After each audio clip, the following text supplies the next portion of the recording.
Actors கரெக்டாக வந்து shooting வந்தால், டைரக்டர்ஸ் கரெக்டாக பட்ஜெட்டில் படம் பண்ணால், ப்ரொடியூசர்ஸ்க்கு வந்து கண்டிப்பாக ப்ரொடியூசர்ஸ் ஒற்றுமையாக இருக்கணுங்க.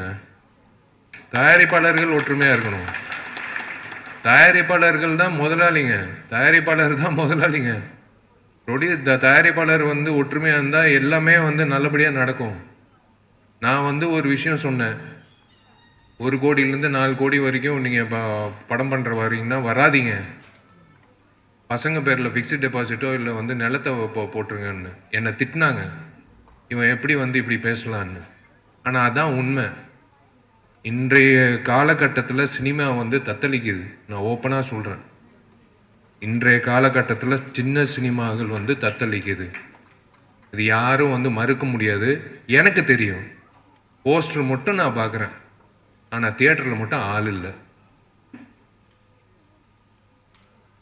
இது எப்படி ஆயிடுச்சுன்னா, சினிமா வந்து முதல் ப்ரையாரிட்டியாக இருந்தது ஃபஸ்ட்டு கரோனா முன்னாடி. அதுக்கப்புறம் வந்து ரெஸ்டாரண்ட்டு சாப்பாடு கூட்டிகிட்டு போகிறது இப்போ பிள்ளைகளை. அதுக்கப்புறம் வந்து பீச்சுக்கு கூட்டிகிட்டு போகிறது. இப்போ வந்து நாங்கள் 2வது இடத்துக்கு தள்ளி போட்டிருக்கோம். இப்போ முதல்ல வந்து சாப்பாடு பசங்களை கூட்டிகிட்டு போகிறது. வருஷத்தில் வந்து 12 படங்கள் பார்க்குறாங்கன்னா கரோனா முன்னாடி இப்போ வந்து 8 படங்கள் இல்லைன்னா 6 படங்கள் தான் பார்க்குறாங்க. அதான் உண்மை. நான் ஓப்பனாக சொல்கிறேன். என்னை என்ன தப்பாக நினச்சாலும் நீங்கள் எனக்கு கவலை இல்லை. நான் செல்வனி சார் மாதிரி நான் ஓப்பனாக மனசார பேசுகிற ஒரு ஆள். இது வந்து தயாரிப்பாளர் சங்கம் வந்து ஒற்றுமையாக வந்து ஒரு விஷயம் பண்ணாங்கன்னா உண்மையிலே நம்ம எல்லாரும் ஒரு குடும்பமாக இருப்போம். நம்ம எல்லாரும் ஒரு குடும்பமாக இருப்போம். இது எப்படி இது பாருங்க. இந்த மாதிரி ஒரு விஷயம் வந்து கிடைக்குமா? எங்கிட்டயாவது கிடைக்குமா? இந்த மாதிரி ஒரு விஷயம் வந்து ஒரு ஆடியோ ரிலீஸ் ஃபங்க்ஷனில் சம்மந்தமே இல்லாமல் வந்து யாரும் வந்து உட்காந்துருப்பாங்க. யாருன்னே தெரியாது. ஒவ்வொருத்தர் வந்து பேசுவாங்க. ஆனால் எங்கிட்ட இருக்கிற அத்தனை பேர் வந்து சினிமாவுக்கு சார்ந்த நபர்கள். சினிமாவுக்கு சார்ந்த நபர்கள். சினிமா உயிரோடு இருக்கணும்னு மனசார நினைக்கிற ஒவ்வொரு மனசு.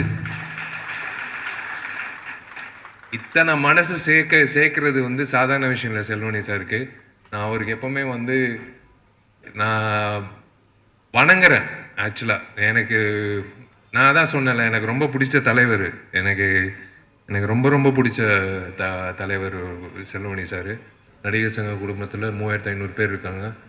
நாங்கள் அவங்க நல்லா இருக்கணுன்றதுக்காக கட்டடம் வந்து கஷ்டப்பட்டு 9 வருஷம் ஆச்சு. இப்போ வந்து நல்ல இன்னொரு 4 மாதத்தில் கட்டடம் வந்துடும். நீங்கள் எல்லாரும் வரணும். நீங்கள் எல்லாரும் வந்து நான் தனிப்பட்ட முறையில் உங்கள் எல்லாரையும் நான் கூப்பிடுவேன். ஏன்னா நானும் வந்து தப்பி தவறி ஒரு வார்த்தை விட்டேன். என் கல்யாணம் வந்து அந்த கட்டடம் வந்ததுக்கப்புறம் வரும்ன்ட்டு. ஆனால் 9 வருஷம் ஆகும்னு எனக்கு தெரியாது. அதனால் நீங்கள் எல்லாரும் வந்து பட்டு புடவையோட வேட்டி சேலையோட வேட்டி இப்போ